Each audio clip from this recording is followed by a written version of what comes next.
പ്രിയ പ്രേക്ഷകർക്ക് സീരിയൽ ന്യൂസിലേക്ക് സ്വാഗതം. കൂടുതൽ സീരിയൽ ന്യൂസുകൾ അതിവേഗം ലഭിക്കുന്നതിന് ഈ ചാനൽ സബ്സ്ക്രൈബ് ചെയ്യുക. ബെൽ ഐക്കൺ മറക്കാതെ ക്ലിക്ക് ചെയ്യുക. വീഡിയോ ഇഷ്ടമായി എങ്കിൽ ലൈക്ക് ചെയ്യാൻ മറക്കരുത്. സുപ്രധാനമായ വഴിത്തിരിവുകളാണ് ഉണ്ടായിരിക്കുന്നത്.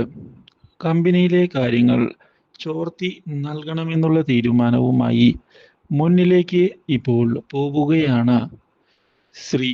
മാത്രവുമല്ല, ഇതേ തുടർന്ന് എങ്ങനെയാണ് അടുത്ത പ്രൊജക്റ്റ് പോകുന്നത് എന്നുള്ള കാര്യവും ആ പ്രൊജക്റ്റിൽ എന്താണ് നടക്കാൻ പോകുന്നത് എന്നുള്ള കാര്യവും മാനസയോട് തുറന്നു പറയുന്നു. മാഡം, ബാക്കി കാര്യങ്ങൾ ഞാൻ ഇനി വഴിയെ അറിയിക്കാം. അതുകൊണ്ട് കുറച്ച് സമയം കൂടി എനിക്ക് തന്നാൽ മാത്രം മതി. ആ മഹി എൻ്റെ പോക്കറ്റിലായി. അതുകൊണ്ട് തന്നെ ഇനി യാതൊന്നും പേടിക്കാനില്ല. ആ, ശരി, നീ കാര്യങ്ങൾ നടത്ത്.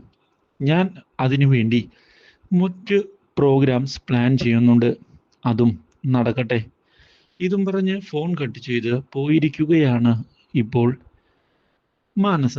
എന്നാൽ ശ്രീയെ തുടർന്ന് തിരികെ വരുമ്പോഴാണ് എല്ലാ സ്റ്റാഫുകളുടെയും മുന്നിൽ വെച്ച് മഹി കൈയടിച്ചുകൊണ്ട് മുന്നിലേക്ക് വരുന്നത്. അല്ല, ഇതിന് എങ്ങനെയാ വാടക? എന്ത്? മനസ്സിലായില്ല? ഓ, നിനക്കൊന്നും മനസ്സിലായില്ല അല്ലേ? പക്ഷേ ഞങ്ങൾക്ക് എല്ലാം മനസ്സിലായി. എന്ത് എന്ത് മനസ്സിലായെന്ന്? അതോ, ഈ മസിൽ കണ്ടോ? ഇത് വെറുതെ ഇങ്ങനെ വീർപ്പിച്ചു വെക്കാൻ മാത്രമുള്ളതല്ല. ഇത് വെച്ചൊന്ന് തന്നാലുണ്ടല്ലോ, ബാക്കി കാണില്ല നീ. അത് എന്താ മഹി പറയുന്നേ? നീ പറയുന്നത് എന്താന്ന് മനസ്സിലായില്ല നിനക്ക്?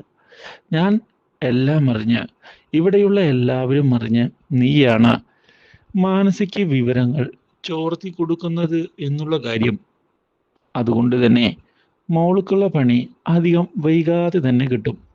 അതുവരെ നീ ഇവിടെ ഇരിക്കേ. മനസ്സിലായോ?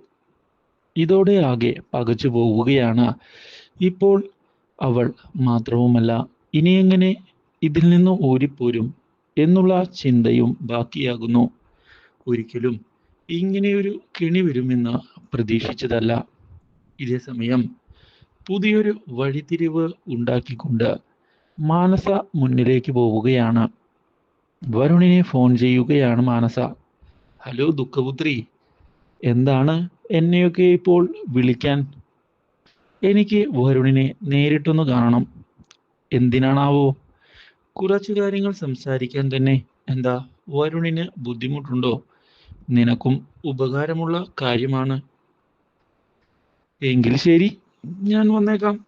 ഇനി ഞാൻ വരാത്തത് കൊണ്ട് ഒരു പ്രശ്നവും ഉണ്ടാകേണ്ടതില്ല. പോരെ? ആ, ശരി.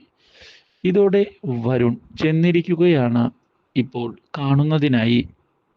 ഇതോടെ മാനസ, ഞാനിപ്പോൾ വന്നത് എന്തിനാണെന്ന് മനസ്സിലായോ?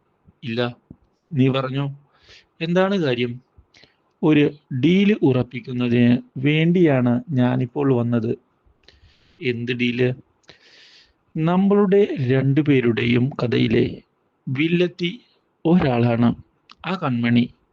ആ കൺമണിയെ ഒഴിവാക്കുന്നതിനായി നമ്മൾ ഒന്നിക്കണം എന്നാണ് എനിക്ക് പറയാനുള്ളത്.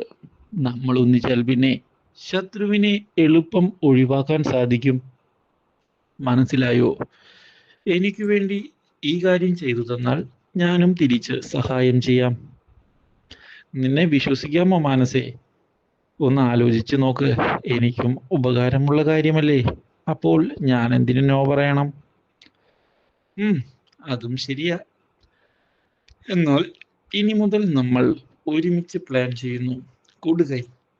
ഇതോടെ കൺമണിക്കും കൃഷ്ണനും നേരെ പുതിയൊരു സഖ്യം രൂപവൽക്കരിക്കപ്പെട്ടിരിക്കുകയാണ്. പക്ഷേ ഇതൊന്നും അറിയാതെ കൺമണിയുടെ കൂടെ എസ്റ്റേറ്റിൽ നല്ലൊരു നിമിഷങ്ങൾ അനുഭവിച്ചു തീർക്കുകയാണ് ഇപ്പോൾ കൃഷ്. കടന്നു വരുന്ന ദുരന്തം അറിയാതെ do like, share and subscribe.